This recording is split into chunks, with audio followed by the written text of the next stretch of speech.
Welcome to the Friendly Podcast Guide, sorting through podcasts so you don't have to. I'm Andy Smiley, and I want to help you discover the right podcast without having to listen to an entire episode. Now, let's talk podcasts. Hello, I'm glad you're here. This week, we're talking about a podcast that I've been listening to for about as long as I've been a mom. My fabulous friend Misha gave me this podcast recommendation, and I'm forever grateful to her for it. I got to chat with the lovely Rachel Nielson about her podcast, 3 and 30 Takeaways for Moms. This podcast does an amazing job of helping moms by giving us 3 things we can actually do to make our motherhood journey better. Before we listen to my conversation with Rachel, where I try to rein in my inner fangirl, here are some details about the show. Rachel describes the show as 30-minute podcasts with 3 doable takeaways to help moms love motherhood as much as they love their children. Listen in for practical ideas to make your family life a little bit better each week. This series is ongoing, with new episodes available on Mondays. Before we learn more about the vibe of the show, we're going to take a quick break to talk about the Friendly Podcast Recap. The Friendly Podcast Guide officially has a newsletter called the Friendly Podcast Recap. How exciting is that? I'll drop into your email on the first Wednesday of every month to give you a quick recap of the episodes that came out the previous month, all of the discount codes for my partners I've talked about in those episodes, and some episodes from other podcasts that I loved in the past month that I think you might want to try out. You can subscribe to my newsletter by clicking on the link in the show notes or going to my website, friendlypodcastguide.com. Now we get to hear from Rachel about why she was very intentional about the format of her podcast episodes. This is a super exciting day for me. I get to chat with Rachel Nielson, the host of 3 and 30 Takeaways for Moms. Holy cow, it is an honor to have you on my podcast, Rachel. Oh, thank you so much. It's an honor to be here. First of all, can you introduce yourself to my audience?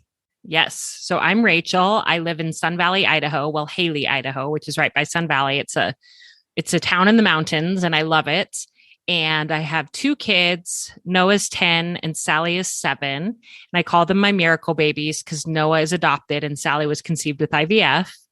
And I have a podcast, 3 and 30 Takeaways for Moms. That's 3 takeaways in every 30-minute episode. And I love doing it. That is awesome.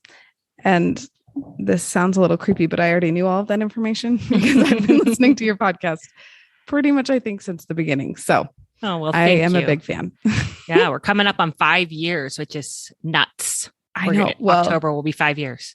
Yeah. So my son was born 5 years. So he turned 5 this year. And I started listening like when he was probably like 6 months old. So yeah, pretty much. So there you go. I know. My son is just a titch older than your podcast. Okay. I love knowing he's growing up along with my podcast, same time. Yeah. So he's like the personification of your podcast. Ooh, I like that. Hopefully he turns out good. I'm hoping so too. Yeah. So you've got to tell me, why did you want to start 3 and 30?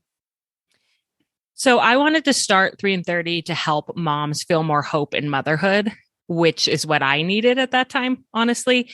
And I was looking for podcasts that would have quick, actionable takeaways for moms.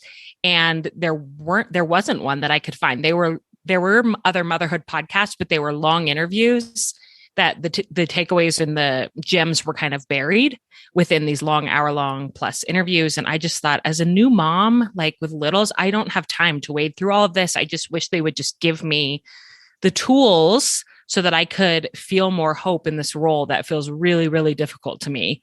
And when I couldn't find that, I just thought, well, maybe I should create it. And it really has become something that's brought so much hope and fulfillment to my life and to my motherhood. And I hope is bringing that to other women who are listening. Definitely. I feel like, especially in the early stages of motherhood, I feel like we kind of are in a brain fog and we're like, I just need you to literally spell out what I need to do so that I can start doing it and try and improve some stuff. Totally. So I feel like you touched on it, but let's dive a little deeper in what you want people to get out of your podcast. I want women to feel a sense of hope and that they can do this, that they can be the mom that they want to be. And I really try to build in a sense of like they get the tools that they need to be the mom that they want to be, but also that they get the confidence, the self-compassion, the feeling of like, I'm not alone in this, coming out of each episode that just makes them feel more equipped to face that day and that week with their kids. Definitely. Oh, I love that. I love all of those things. I feel like as a mom, it's hard to have self-compassion sometimes. I feel like I've got loads of it for my kids, but turning that onto myself is very hard. Very, very hard. In some ways, I think that's the most important thing that a mom can do is develop compassion for herself and a kind inner voice that will help in all areas of her motherhood after she's developed that for herself, which wasn't easy for me. And that's what I had to start with in myself. And once I developed it, everything got better in my life.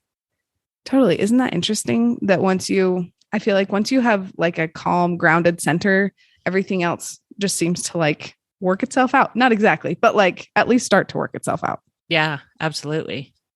So I know, but would you describe the vibe of your show? I would describe it as non-judgmental, community, like heart fueled advice and sisterhood almost. I hope that's the feeling that women get when they listen. I share a lot of stories from my own life, mistakes I've made, the ways I'm trying to apply the advice of these experts I interview.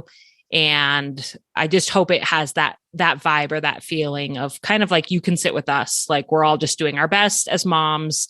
You're a great mom just the way that you are. And here's some tools that might make it even easier for you as a mom. Totally. Oh, I love that. I feel like we're all looking for community.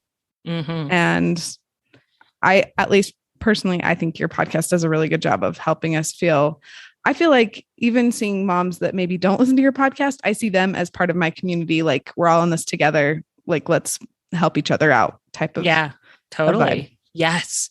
Yeah. Like when we see a mom at the grocery store with her kid melting down, we like smile at her, give her a wink, or if it's appropriate, help her with that. Like that's what I want motherhood to be in our society, not this judgy, critical, sense for one another, but this like, you've got this, sister, and I've been there too, and I'm going to help you.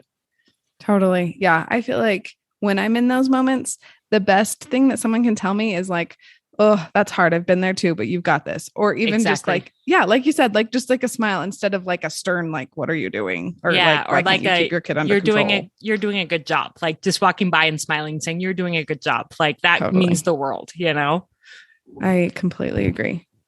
Okay. So I know this is going to be hard, but do you have a favorite episode or a couple of episodes that you could point my listeners to?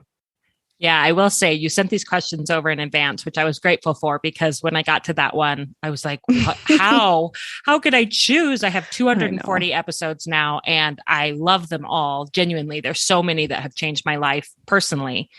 But the one that came to mind is actually ties back to something we just talked about. And it's episode 12, How to Stop Being Mean to Yourself. And definitely. That was one of the first times that I had ever gotten really raw and vulnerable on my show because it was early, episode 12. I talked about my experience going to counseling for an eating disorder and how I realized that it was my inner voice that was the problem. The way that I was talking to myself was leading me to use food as a coping tool and that I needed to shift the voice inside to become my friend instead of my enemy. And then that would shift everything else. So in that episode, I read a narrative that I wrote when I was in therapy, where I embodied my eating disorder as a character outside of myself. And I wrote out how she talked to me. And it's just a very personal piece of writing. But it was a good way for me to sort of test how open and honest I was going to be with the community. And it was so well received that it sort of opened the door for me to share more like that in the future on my show. So it's a really personally impactful episode for me. And I've heard from dozens of moms that say that it really shifted the way they talk to themselves as well. Definitely. I do remember. I love that episode. I feel like it helped me think of my inner voice as a person. Like it helped me just remember that I am a person and I deserve love and I deserve like grace. And I feel like, and when you do get personal, at least most of the time in my experience, when you get personal with a community or with another person, then it just helps your relationship go deeper. And 100%. I feel like your podcast definitely did feel more like a community after that episode, as well as other ones that you've done more recently. But I love that one. I didn't even think about that one, but well, it's been a long time. Yes. That was in the first 2 months. So yeah, it's been a while. Definitely. So I feel like this is obvious, but I ask it to all of my podcast hosts. Is your podcast okay for little ears? It is. I mean, it's not intended for little ears. Like Sure. It will just go above their head. But yes, it's totally fine to listen to with your kids around. Okay. Is there anything else that you want to add that we haven't touched on yet? No, I think that pretty much sums up 3 and 30. Fabulous. And where can people find you? So it's 3 and 30, the numbers, 3IN30 podcast. Actually, it's 3 and 30 Takeaways for Moms podcast. And you can find that on any podcast app. And if you are overwhelmed knowing where to start, because there are 240 episodes, I do have some listening guides on my website that you can see, like, these are the episodes about teenagers, raising teenagers. These are the episodes about a new mom and different topics like that. So you can kind of find the content that's most applicable to the phase of life that you are in to get started listening. That's awesome. Perfect. Okay. Then I will link that as well as episode 12 in my show notes so people can jump straight to it. Thank you so much, Rachel, for being on the show today. Thank you so much for having me. Thank you for listening to this episode. If you know someone who could use the 3 and 30 Takeaways for Moms podcast in their life, will you share this episode with them? And if you want some extra FPG goodness in your email every month, subscribe to my newsletter, The Friendly Podcast Recap. Talk to you soon.